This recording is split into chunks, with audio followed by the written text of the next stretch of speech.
Lower, go home.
Good. Okay.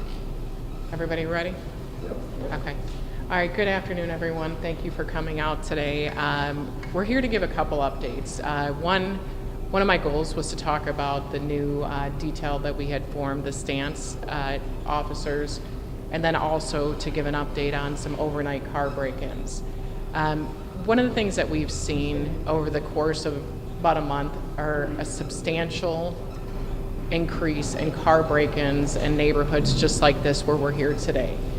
What we're finding from video that we've seen is groups of young people that are driving around sometimes or a lot of times in stolen vehicles, and they're going through these neighborhoods and they're just breaking car windows, and then they lean into the cars. It takes a matter of seconds, and then they get back in the car, then they're off to the next. Throughout this, we've made several arrests. You know, over the course of the last couple months, we've made probably close to 30 arrests related to these car break-ins, and this was mostly involving, you know, young people. As part of our initiative, I had started what we called our stance detail, and that was for street and nuisance crime enforcement. And the goal of this was taking officers who work in our 5 police districts and creating a detail to go around to address these type of nuisance crimes. And you know what we saw, you know, last summer with street takeovers and also just the car meetups, we had details in place, and these were nuisance crimes that were affecting a large amount of our city. So this was started to address the street takeovers, to address the car break-ins, and any other crime that is impacting our neighborhoods. Because what we're seeing is this is not just one particular area, this is something that's happening across the city. And we wanted to make sure that we were using a data-driven model to address these crimes. So we put this in place to partner with our real-time crime center and our crime analysts to really track what's happening citywide and how we can address this. Since they've been out, they have done really great proactive work. They've arrested juveniles in the middle of breaking into vehicles. They stopped an aggravated robbery. They've written several citations, and they're also writing curfew summons. The curfew for the parents who these juveniles are out, you know, during these overnight hours. So this has really been a proactive approach to addressing these crimes. But again, last night, we found that there were car break-ins in several areas of the city. We had the West Tech Lofts over in the 1st District, the apartment complex, they saw several car break-ins, and then several here throughout the 2nd District, including right where we're at.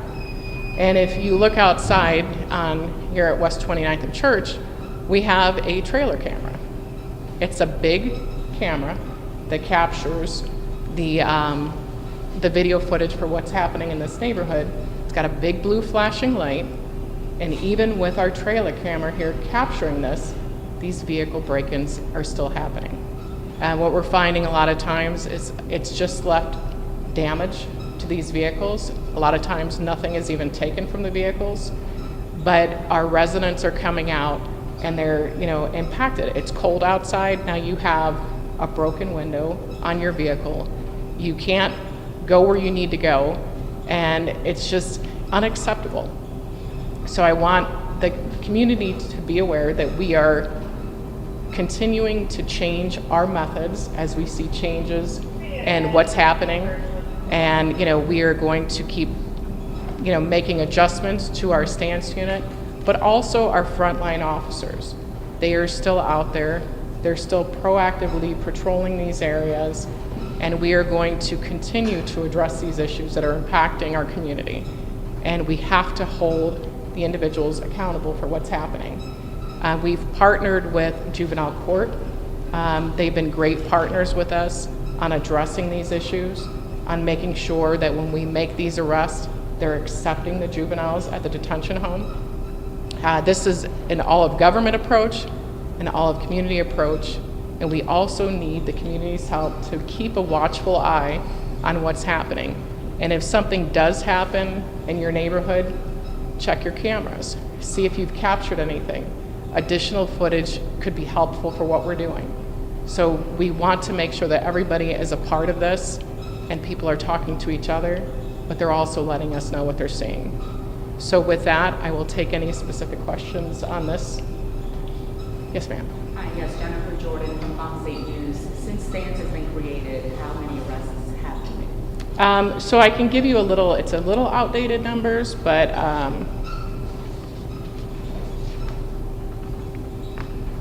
I know that they have made, this was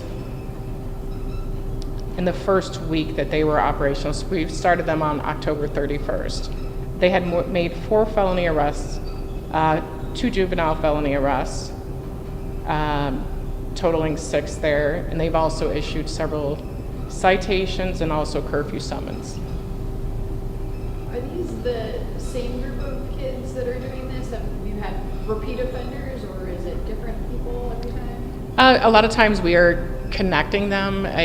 Sometimes it is repeat offenders, but a lot of times they're connected to the same associates, so they are all known to each other in a lot of the circumstances. Do you know what's driving this spike in break-ins? Is it just like crimes of opportunity? I wish I had that answer, but I can tell you it's not just happening here. There's cities, all major cities are having the same experience. What we find when we're seeing crime trends like this, whether it be, the car takeovers, any of these trends, they're not just a Cleveland trend. They happen nationwide in the urban cities. So this is, impacting a lot of our cities across the United States. What are we looking at for punishment for these juveniles? It seems to be the same offenders, as you guys said in the press conference of last week, it's the same offenders offending again. So are we looking at larger punishments for them? So that's part of our partnership with the county prosecutor's office and as well as juvenile courts. Normally, when you look at these crimes as an individual crime, if we were arresting them for one individual crime, it would be a misdemeanor. But because we are incorporating it all as many crimes, together, it escalates that. So I'm hopeful in the prosecution portion of what the outcomes will be in juvenile court. Residents are either locking their cars, and you guys have these cameras up, and the cars are still getting hit. I guess what's your response to people who maybe feel like police maybe aren't even responding efficiently enough? I can tell you. Sorry. So when we look at our, how we're responding to this, we can't be everywhere all at the same time. That's why we have technology. That's why we have our cameras. That's why we're looking at that. That's why we're partnering with the Real-Time Crime Center. Every time we move, they move.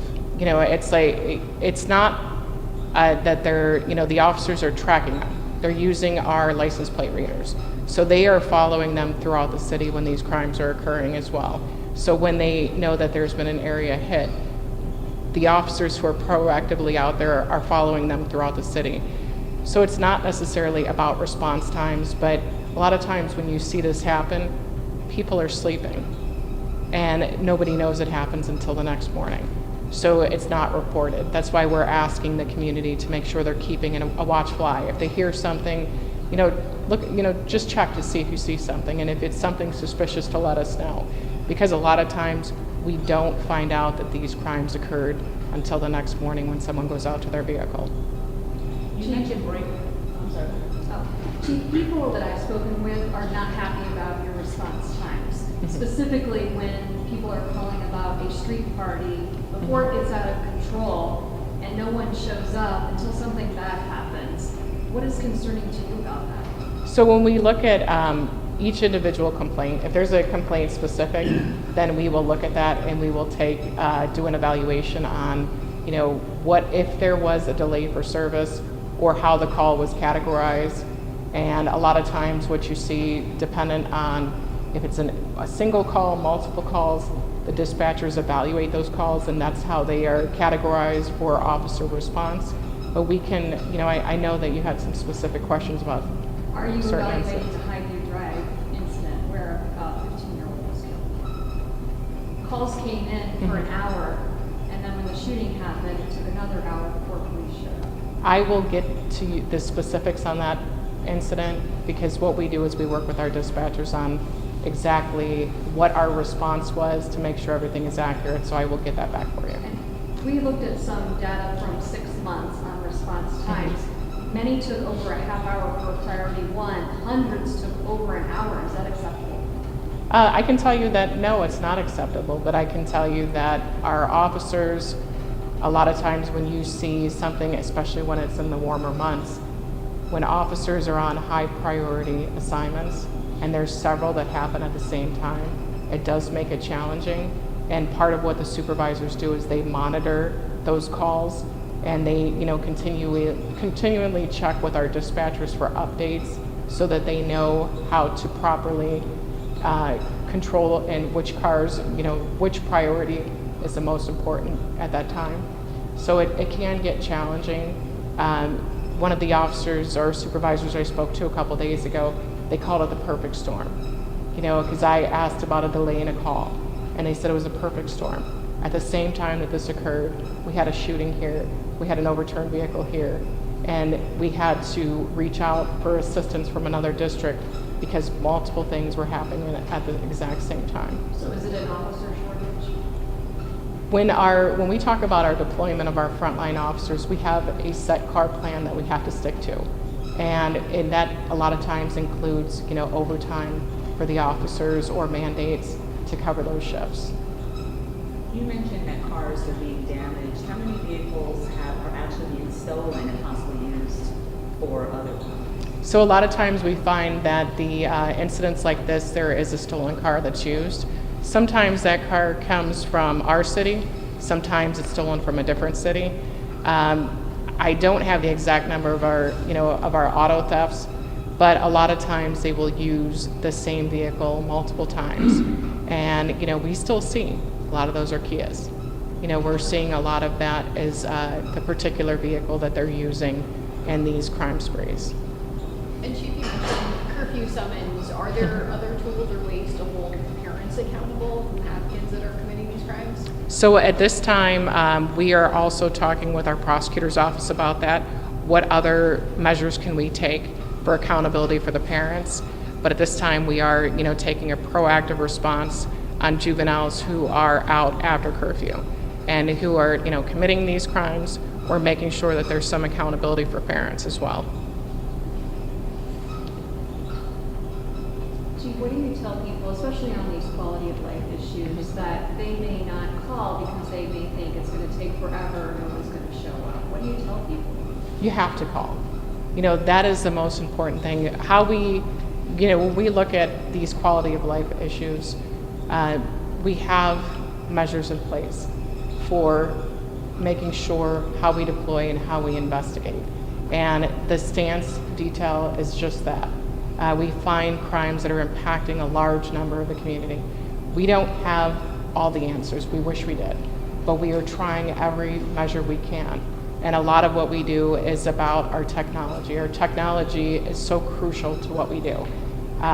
If we didn't have the capabilities of the cameras to capture the footage, the license plate readers that help us track these vehicles, our real-time crime center, which helps us to look and monitor these areas as much as possible as well.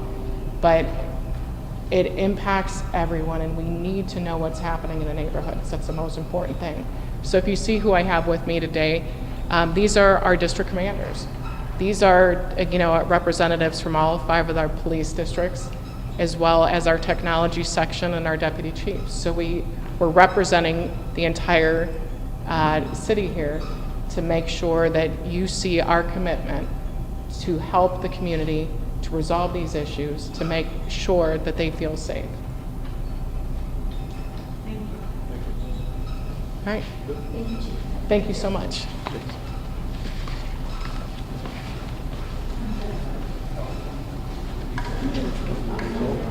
can turn the radio